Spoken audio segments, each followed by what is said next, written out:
আর সমস্ত ক্রিয়েটারদের উদ্দেশ্যে বলছি একটাই কথা, সব জায়গা ভিডিও করতে যাও, এই আমাদের রিদিকাকে আবার তুলে ধরো।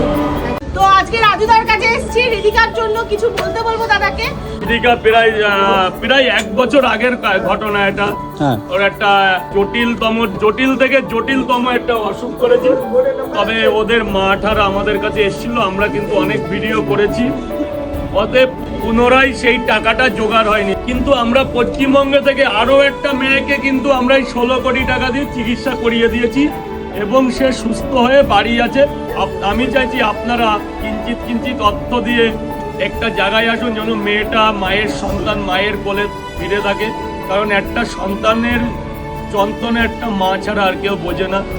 তো যদি আমরা চেষ্টা করি ক্ষুদ্র মানে কিছু কিঞ্চিত অর্থের বিনিময়ে তারে যেন আবার পুনর্জীবনতা দিতে পারি।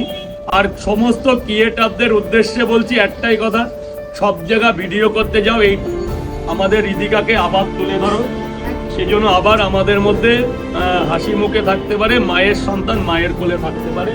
বেশি কথা বললাম না, এই পর্যন্ত। সবাই একটু প্লিজ চেষ্টা করো, আর প্লিজ বেশি করে দিদিভাইকে একটু শেয়ার করো।